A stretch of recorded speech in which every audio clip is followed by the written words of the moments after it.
Bonjour à toutes et à tous et bienvenue dans Actuel, consacré cette semaine à un lieu unique. Un établissement médical qui accueille à Saint-Denis, dans la banlieue parisienne, des femmes en détresse. Violences domestiques, excision, grossesse précoce ou non désirée, inceste font partie des mots qu'elles cherchent à fuir ou à réparer.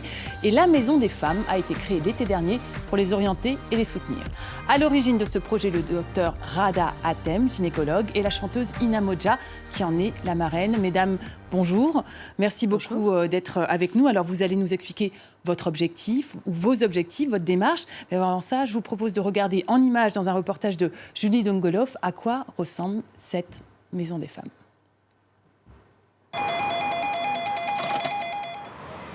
La Maison des femmes, c'est une maison qui est toutes les couleurs qui est sur la droite de l'hôpital.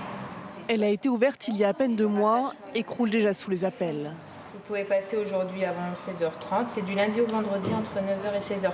Son but, venir en aide aux femmes précaires, victimes de violences. Bonjour. Ce jour-là, dans le cabinet de Rada Hatem, une jeune Sénégalaise mariée de force et son traducteur. Elle était pas gentille, gentille. Elle était la combienième épouse? Il me battait, il avait plusieurs femmes alors qu'il m'avait dit que j'étais la seule. Il m'obligeait à avoir des relations sexuelles. Il n'arrivait pas à me pénétrer, alors ils m'ont mutilée pour m'élargir le vagin.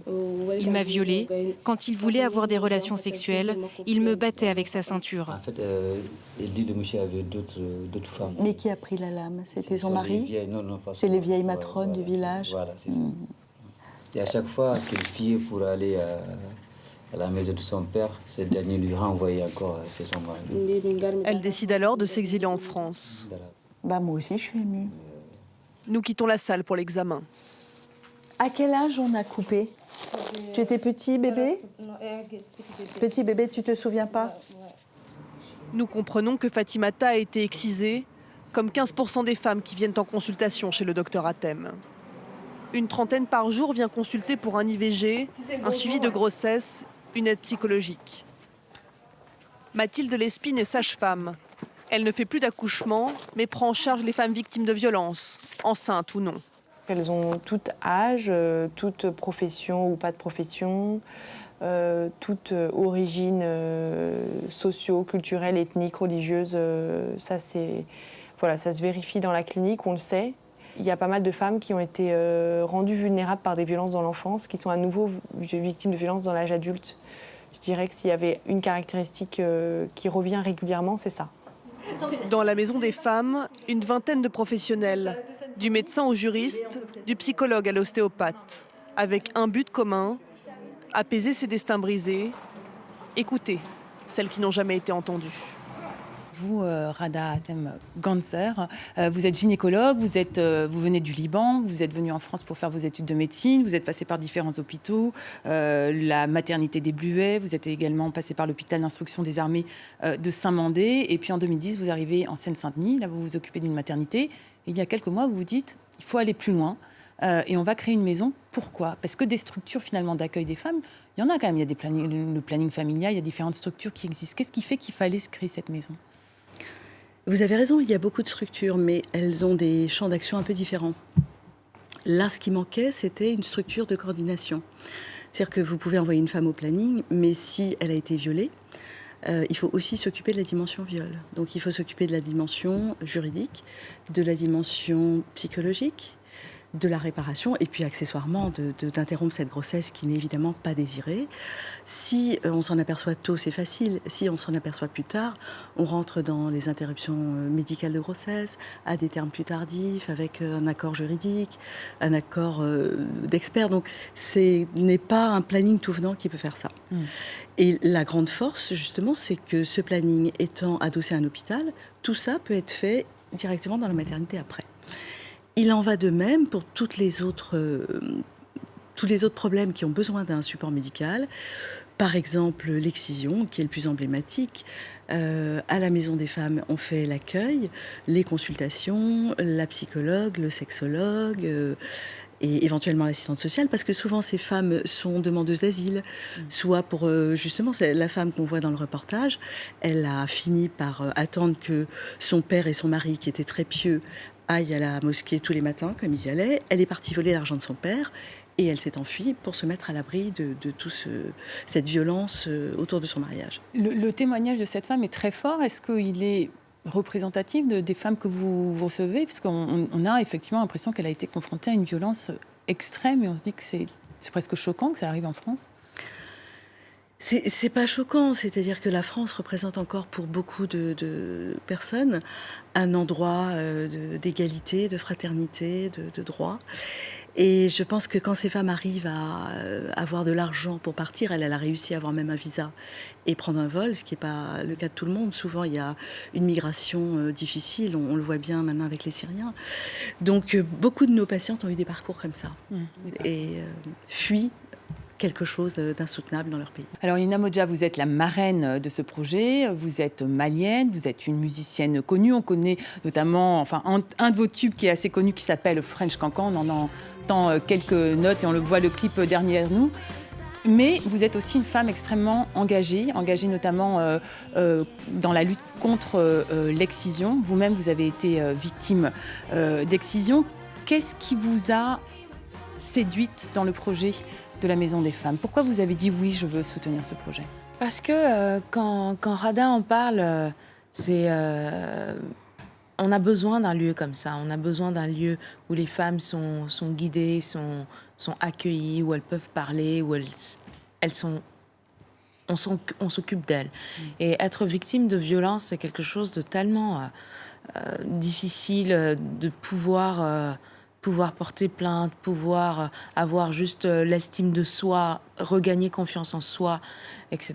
C'est être envoyé d'endroit en endroit, c'est pas forcément évident. La Maison des Femmes, c'est vraiment un endroit pour les accueillir. Et moi, en tant que femme et en tant que personne qui milite pour des droits égaux pour les femmes et les hommes et contre les violences faites aux femmes, bien évidemment que c'est quelque chose qui m'a tout de suite parlé et je dois dire qu'on ne peut pas résister à Rada. On ne peut pas résister à Rada. C'est une femme de caractère et qui est tellement volontaire et qui a mené ce projet pendant des années pour qu'il arrive à voir le jour. Quand je serai grande, j'aimerais être comme elle. Ça, c'est une belle déclaration d'amour. On fait Vie ma vie. Ah oui. Moi, je chante French Cancan. Alors, quand même, dans le sujet, on voit et on entend à un moment donné que 14-15% à peu près des femmes en Seine-Saint-Denis sont excisées. C'est un chiffre énorme. D'après l'INED, il y a 50 000 femmes en France qui sont victimes de l'excision. Dans le monde, d'après l'ONU, il y aurait 200 millions de femmes qui seraient concernées. Et l'ONU, d'ailleurs, dit qu'il faut que ce soit interdit en 2030. Vous êtes allé parler à la tribune de l'Assemblée générale des Nations Unies. Est-ce que vous avez l'impression... Quel a été votre message d'abord? Et est-ce que vous avez l'impression que vous avez été entendue? Oui, je pense que j'ai été entendue et Monsieur Ban Ki-moon nous a invités à cette conférence en février 2015. Et l'idée, c'était de parler de notre point de vue. Et moi, j'ai partagé mon histoire et en ayant vécu l'excision, j'étais excisée, mes sœurs et moi, à l'insu de mes parents. Donc ça, c'est quelque chose qui était très douloureux à vivre dans ma famille. Et ce que l'excision a pu avoir sur moi physiquement et psychologiquement, c'était important pour moi de le partager et de faire comprendre que en perpétuant ces traditions-là, on continue on continue à faire subir des violences sur le corps des femmes. Et psychologiquement, l'excision, moi, m'a complètement limitée dans ce que je pensais que j'étais capable de faire. Et ensuite, j'ai été réparée physiquement. J'ai vécu cette chirurgie réparatrice, donc je sais ce qu'elle a pu m'apporter physiquement et psychologiquement. Donc, j'ai partagé mon histoire et on est tous convaincus, tous les gens qui étaient là, sont repartis convaincus qu'en 2030, il faut que ça n'existe plus. Alors justement, l'excision, ça peut se réparer. Il y a une chirurgie réparatrice. C'est pas très connu en fait. Vous la pratiquez aussi, docteur? Tout à fait. En fait, quand on a pris conscience de ce chiffre relativement massif de femmes excisées dans notre population, c'était presque de notre responsabilité de nous intéresser à ce sujet, qui n'était pas un sujet de la maternité à ce moment-là. Donc on a essayé de faire les choses un peu proprement. On est allé voir Monsieur Foldes, qui a développé la technique et l'a complètement vulgarisée dans le monde. Et on lui a demandé de nous former. Donc on a passé 3 jours chez lui, on l'a regardé opérer. Ensuite, il est revenu nous voir opérer pour nous donner des petits conseils sur une journée. Et ça nous a permis de nous intéresser à toutes les dimensions, parce que la réparation chirurgicale, c'est bien, mais seul, ça ne suffit pas. Et les témoignages des patientes, c'est un peu ce que dit Ina, ce que ça m'a apporté. Quand elles disent l'excision, ça m'a bridée. Et on voit que les femmes, quand le processus chirurgical est terminé, ce qu'elles disent, c'est « je me regarde différemment, j'ai à nouveau confiance en moi ». Ça peut paraître complètement absurde entre avoir remis à la surface un fragment d'organe et l'impact que ça a sur leur psychisme. Mais je pense que c'est très vrai, et on n'a pas vu une séquence là dans la dame qui a été interviewée, qui a été filmée, mais ça s'est terminé, elle s'est mise à pleurer. Et moi, j'étais comme ça, et alors je demande à son traducteur pourquoi. Elle répond, m'a jamais parlé gentiment comme ça. Et je pense que cette maison, c'est ça qu'elle fait. C'est qu'elle dit aux femmes, vous êtes quelqu'un, on a fait ça pour vous, on vous accueille, on vous reçoit, on vous respecte. On a fait un lieu qui est beau, qui est coloré, et vraiment elles le sentent. Je pense que c'est extrêmement important. Un lieu d'écoute, on pourrait en parler encore certainement très longtemps. Malheureusement, c'est la fin de cette émission. Merci beaucoup à toutes les deux d'avoir été avec nous. Je rappelle aussi qu'il y a une soirée de soutien. C'est ça, parce qu'il y a des problèmes de financement quand même encore. Donc c'est un appel aux dons, au bénévolat. Enfin voilà. Une soirée de soutien le 26 septembre au Théâtre des Jazés à Paris. Vous y chanterez, oui. Ina Modja. Et voilà, c'est un très très beau projet, certainement intéressant à suivre dans la durée. On le fera avec beaucoup de plaisir. Merci beaucoup à toutes et à tous d'avoir été avec nous. On vous retrouve évidemment sur les réseaux sociaux.